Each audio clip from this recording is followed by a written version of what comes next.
El Centro Virtual Isaacs de la Universidad del Valle presenta La Palabra en Radio, un espacio para la literatura, el arte, la cultura, la poesía, novedades editoriales, charlas con escritores.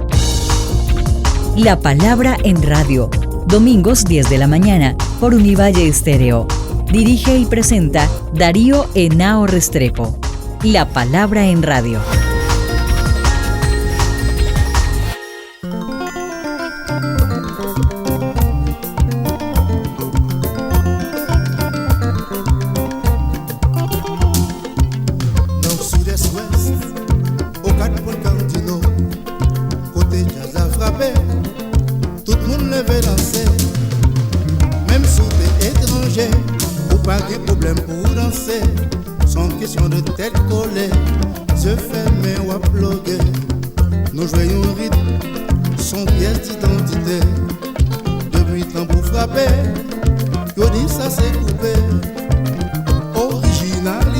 Muy buenas, amables oyentes y televidentes de La Palabra Transmedia. Estamos aquí en nuestro programa La Palabra en Radio, un programa del Centro Virtual Isaacs de la Escuela de Literatura de la Facultad de Humanidades de la Universidad del Valle. Hoy estamos en el domo de la Biblioteca Departamental con un invitado muy especial, Aoiga Mirelea. Él es vallenato de Valledupar, pero se formó en Cartagena, es historiador, investigador y un notable periodista en el periódico El Tiempo. Quiero hablar varias cosas con Javier, te agradezco. Bueno, yo casi todos los libros de Javier los he acompañado, como sus artículos de prensa. Voy a mencionar Un diablo al que llaman tren, que es un bello libro, y ese incómodo color de la piel. El tercero, Bailar con las trompetas del apocalipsis, que también son unas columnas muy bellas. Bueno, bienvenido a nuestro programa, Javier. Y bueno, te escuché hace un par de semanas en Bogotá en una extraordinaria entrevista que diste sobre el Gran Caribe, nuestra relación de Colombia con ese Gran Caribe y la importancia que tiene para entender nuestra propia historia, esas reflexiones gruesas que hiciste sobre la importancia del Gran Caribe. Gracias, Darío, por la invitación. Este programa que ya tiene una tradición muy importante. Colombia tiene un redescubrimiento del Caribe, pues ya hace algunos años que venimos pensando a Colombia como parte de ese Gran Caribe, y eso implica repensar el Estado-Nación. Creo que en la medida en que metemos al Gran Caribe como parte de la conformación social y cultural del territorio colombiano, implica repensar las fronteras culturales del Estado-Nación colombiano. Y lo que traté de hacer allí fue mostrar esas relaciones históricas, cómo esas relaciones históricas han sido fundamentales para entender la cultura del norte de Colombia, y cómo el elemento afro, ¿no? El elemento negro es un elemento fundamental en esas dinámicas. El Caribe es una frontera imperial donde se tejieron todas las disputas imperiales del momento en ese escenario, en ese gran escenario, y como gran frontera imperial también es el espacio donde se desarrollan dinámicas de la modernidad política y social. Entonces creo que cuando uno va a hablar de ciertas dinámicas culturales y cuando va a hablar de modernidad en Colombia, tiene que meter al Caribe como parte de ese discurso, y eso implica ampliar la frontera epistemológica, si se quiere, del análisis del Estado-Nación colombiano por la presencia de eso que está sucediendo en el Gran Caribe y de Colombia como ese Gran Caribe, ¿no?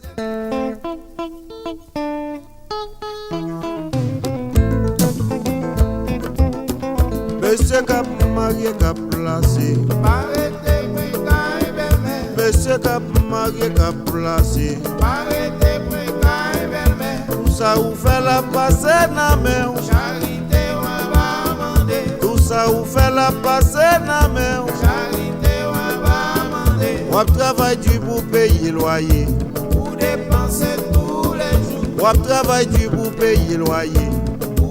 Te voy a preguntar algo que hoy coge mucha fuerza en la nueva historiografía colombiana, en algunos trabajos que se empiezan a hacer sobre el papel de Haití en la independencia de Hispanoamérica, de la ayuda que le brindaron a Bolívar. Bueno, Múnera ha hecho cosas muy interesantes, Alfonso. Recientemente leí algunos textos de la Universidad Nacional. El doctor Ricardo Sánchez acaba de publicar un libro sobre las independencias, donde llama mucho la atención sobre el papel de Haití en nuestra historia, porque también hace parte de esa perspectiva que tú estás proponiendo de incluir como se merece el Gran Caribe en el proceso nuestro, nuestra propia historia. Es bien interesante eso, lo de Haití, porque los estudios, los análisis de las independencias crean como unas especies de cárceles historiográficas. Y era un poco, para usar el término de alguien de estas tierras, el gran historiador Germán Colmenares, que hablaba de las prisiones historiográficas en ese maravilloso libro Las Convenciones contra la Cultura. Los estudios de las independencias crean ciertas cárceles historiográficas y quieren explicar las independencias mirándose al ombligo, es decir,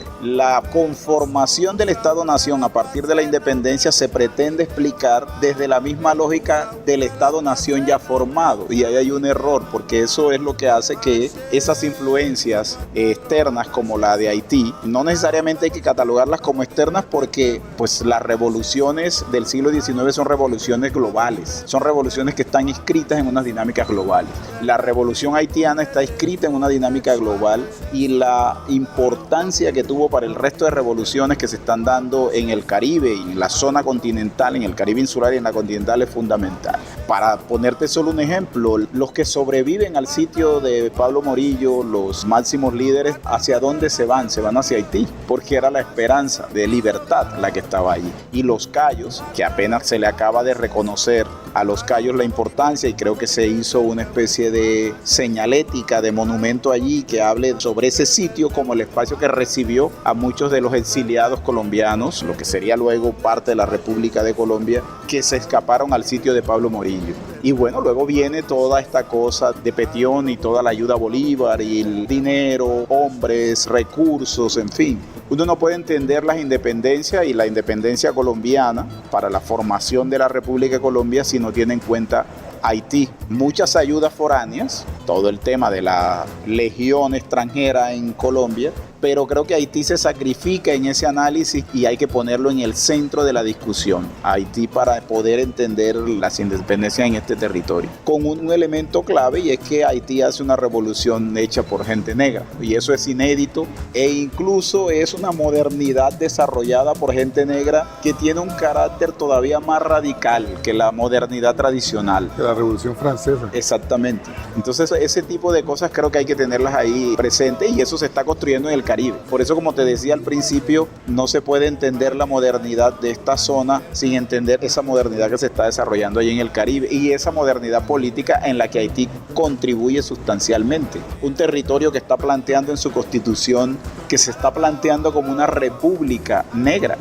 Eso es inédito, eso no había sucedido en la historia de ningún lugar en términos políticos, ¿no? Y esas cosas creo que hay que analizarlas con la seriedad y la importancia que tienen en el escenario político de Latinoamérica y del Caribe. Bueno, y algo que tiene que ver con la construcción de la nación que planteaste en tu charla de hace 2 semanas, el Museo Nacional, es el tema de cómo Colombia se construye desde un centro, o sea, desde Bogotá. Obviamente hay unas relaciones muy fuertes con Cartagena. La misma unidad nacional colombiana pasa por la alianza entre los conservadores y Núñez, es un hecho incontrovertible, pero sin embargo se dejaron de lado muchos territorios, no solamente el Caribe, sino Panamá, sino pues todo el Pacífico, y quiero que nos hables un poco de eso, porque el Pacífico también sufrió, dijéramos, ese total desconocimiento de parte de la élite centralista desde donde se construyó la unidad nacional. Es bien interesante ese tema del papel de la frontera. De hecho, Alfonso trabaja muy bien ese tema de la frontera en un artículo sobre Panamá, en el libro Fronteras Imaginadas. Tiene un artículo maravilloso sobre Panamá, y una de las cosas que él va a plantear es: no se le puede achacar la separación de Panamá solo a la injerencia de los Estados Unidos. Por supuesto que es fundamental, pero eso tiene que ver con una cosa más profunda, y tiene que ver con la manera en que tanto el Imperio Español como la República ya independiente asume la frontera. ¿Cuál es la visión que tiene sobre Panamá? Y eso pasa con muchos otros territorios. Ahora que estamos en este análisis de la vorágine, por ejemplo, en el centenario y de 100 años de soledad, en el 2027 va a cumplir los 100 años del natalicio de García Márquez, que se está analizando otra vez 100 años de soledad. Uno se da cuenta allí que son novelas que están hablando sobre 2 regiones de fronteras donde se está definiendo gran parte de la dinámica de la economía internacional. Son territorios territorios muy importantes para el mercado mundial, pero son territorios marginales y olvidados desde el centro del país, que es la paradoja. Este centro, ¿no? Bogotá como el gran centro y todo este espíritu centralista, de alguna forma las dinámicas políticas hacen que la explotación suceda más fácil porque son territorios que de alguna manera han sido olvidados por la administración, ¿no? Desde el centro del país. Y pasa también con el Pacífico, la explotación del oro, el banano en esta zona y por supuesto el caucho en esta zona del Amazonas. Entonces el centralismo con esa visión hacia la frontera, marginal, discriminatoria, lo que hace es darle las bases para que el proceso de expansión capitalista se establezca con más fuerza. Y lo paradójico es que esas zonas se convierten en zonas centrales para la economía global. No son centrales para el Estado-nación donde están, pero sí son centrales para el engranaje de la economía global que se está desarrollando en esos momentos. Y eso pasa, pues, en el Pacífico, es un ejemplo claro de esa dinámica, y la relación del Pacífico con Panamá, por ejemplo, el atrato, todo lo que está sucediendo por allí y que sin embargo para el Estado central es una zona marginal, olvidada, etcétera.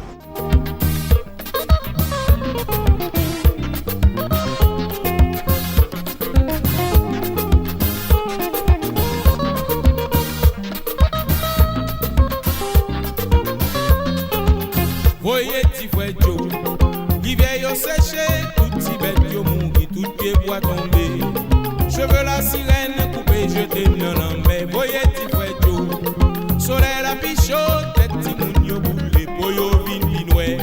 Haïti nous met Dieu nous t'aime, de grâce pour vous. Han mencionado el atrato, que es el cordón umbilical de relación del Pacífico con el Caribe. Cuando hicimos ya hace 20 años la nueva valoración de María, Alfonso Múnera sostenía que esa novela de Isaac era una novela caribeña, por las relaciones a través del atrato, por el tráfico que hubo. Muchos de los esclavizados no llegaron por el Magdalena, sino por el atrato, por Panamá. Y bueno, esto implica reconocer las hondas relaciones históricas que siempre hubo entre el Pacífico y el Caribe, que llegan hasta nuestros días. Nosotros hemos hecho varios encuentros Caribe-Pacífico, pero hoy hay muchas tensiones, que es de lo que te quiero hablar. Dijéramos, en la nueva perspectiva de nación que se quiere construir, ese eje Caribe-Pacífico es muy importante para que pues, nos des tus reflexiones alrededor del tema. Yo creo que estamos en mora de escribir una gran historia y sé que pues, es tu propósito también y parte de tus proyectos. El atrato siempre ha sido fundamental. Estamos en mora de escribir una gran historia del atrato y eso seguramente nos va a dar luces para poder entender mejor esa relación, primero esa relación histórica que es muy sólida y quizás encontrar los elementos para poder plantear una política actual con unas herramientas del pasado que nos pueden servir para entender mejor la situación y proyectar algunas cosas para entender mejor esos dos mundos que en realidad no están tan separados como se cree, que el mismo atrato conformaba una gran región junto con el San Jorge y el Sinú, unas conexiones allí supremamente fuertes.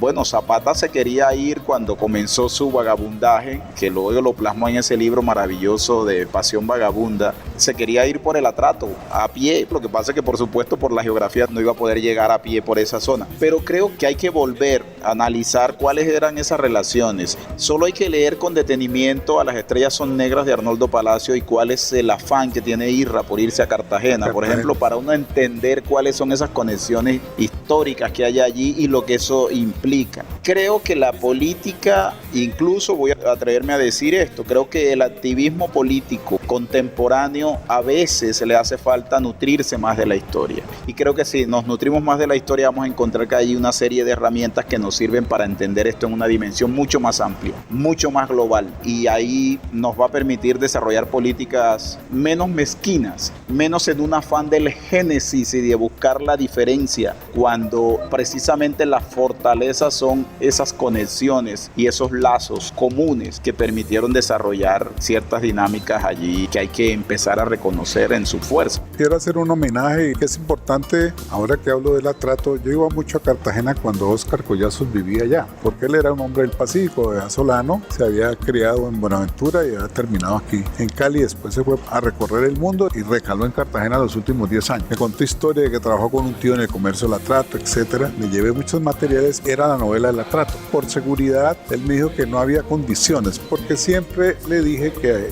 la novela que hacía falta era la del atrato, como hay novelas del Mississippi o novelas como la de Gabo sobre Magdalena, El amor en los tiempos del cólera, que eso es un homenaje al río Magdalena, a su historia.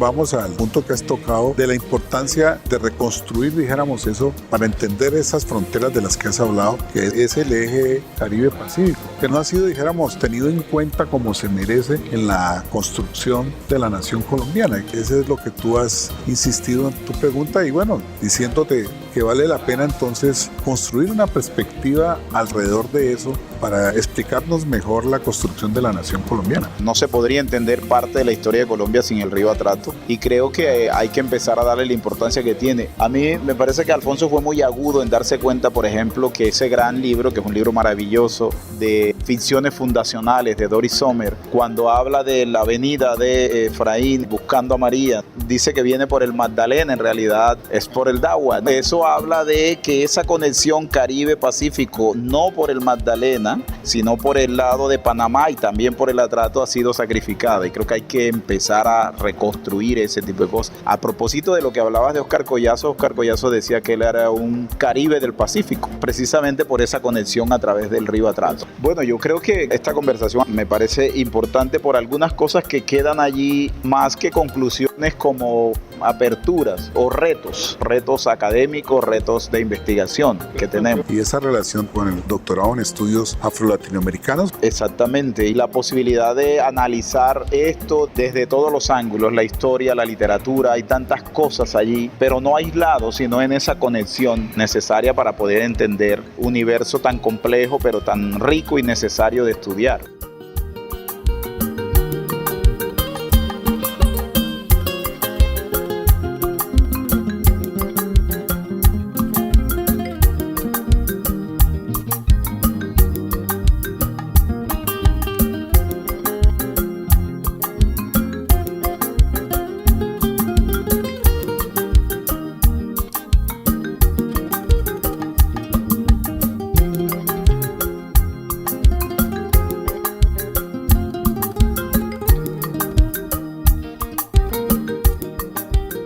Hemos tenido una interesante conversación con el historiador vallenato cartagenero, quien nos ha ilustrado mucho sobre el Gran Caribe y las relaciones con el Pacífico, la importancia de poder conectar para comprender mejor la construcción de la nación colombiana y esa relación tan profunda, el Caribe y el Pacífico, que hubo a través del río Atrato y de Panamá, que ya está avisorada en la historia de María, que Nay llega es por Panamá, llega por las relaciones que había a través del río Atrato con Cartagena. Todo eso está mencionado, está sugerido en la novela. Por tanto, esto que nos ha planteado aquí el historiador Javier Ortiz Cassiani es de suma importancia. Lo señalo porque es una de las líneas que hace muchos años nosotros venimos siguiendo con el historiador Alfonso Múnera Cavadía cuando viene a nuestro doctorado en estudios afro-latinoamericanos. Javier también ha sido profesor nuestro y en la cohorte actual y en las que vienen seguramente vamos a querer profundizar en estos temas ahora que está al orden del día poder ampliar las fronteras, reconocer las fronteras que muchas veces desde el centro no se reconocían y que Javier nos ha planteado que fueron importantes para el desarrollo capitalista. El caso del caucho, el caso del oro, el caso de las bananeras, es decir, enclaves muy importantes pero que desde el centro no se les daba la importancia que ellas se merecen. Yo creo que Colombia está entrando en un proceso proceso bastante positivo, alentador y promisorio de entendernos mejor como nación, integrando todos sus territorios. De manera pues que agradezco a Javier Ortiz Casiani haber estado con nosotros.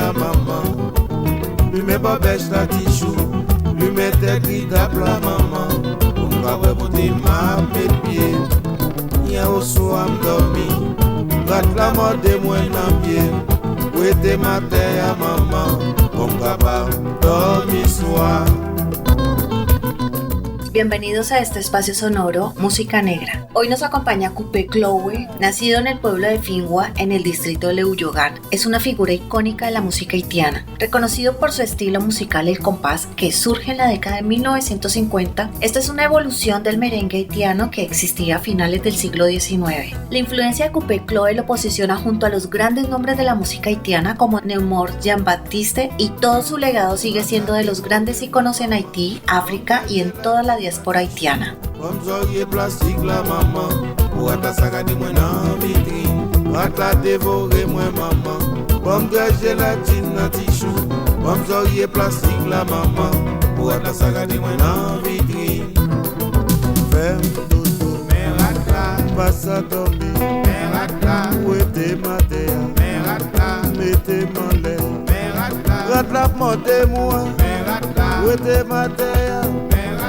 Mete malè, moun kapap dormi, la miyo elki, bezwen sati, atrap model nan piye li. Es así como Coupé Chloe en los años de 1950 logra este gran reconocimiento en Haití y su música se fusionó de manera popular con todos los elementos musicales y rítmicos del compás junto con el vudú y el folclore haitiano, capturando la esencia cultural del país. Este estilo fue único y le permitió conectar profundamente a Coupé Chloe con este pilar fundamental de la música haitiana, con una influencia en numerosos artistas contemporáneos. Sus composiciones son cargadas de un profundo sentido cultural, han trascendido generaciones, consolidándolo como un ícono nacional. Es un reflejo de su profundo compromiso con la cultura haitiana y caribeña, abordando en sus composiciones temas sensibles como la política, la sexualidad y las tradiciones haitianas durante la dictadura de los Duvalier. Es así como la música le permitió estabilidad, conservando su relevancia y su conexión con el público en un contexto de represión. El souk representa las fiestas, festival y danzas originarias de las Antillas Menores como Guadalupe, Martinica y la Guayana Francesa. La música como elemento de preservación de la identidad de la nación haitiana y el patrimonio de los pueblos antillanos crean una nueva expresión musical que resonó en el Caribe y más allá de la diáspora haitiana. Están escuchando el álbum La Sexta Dimensión de Coupé Chloe. El género musical es el compás con la canción Minrala.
Ratón, ratón, besoin dormir, pas à dormir. Où était ma terre, mettez-moi là pour m'capable. Où était ma terre, mettez-moi là pour m'capable dormir, maman. Oui, maman, oui.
A ustedes, nuestros oyentes, les deseo un feliz resto de domingo. Darío Henao, quien les habla, y nuestra productora Shirley Sáenz Mosquera los esperan aquí en la 105.3 de la FM en Univalle Estéreo el próximo domingo.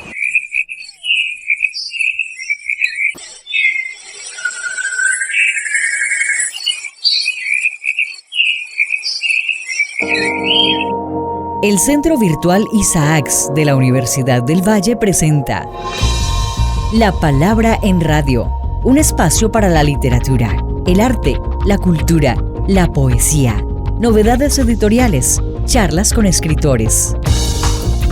La Palabra en Radio, domingos 10 de la mañana por Univalle Estéreo. Dirige y presenta Darío Henao Restrepo. La Palabra en Radio.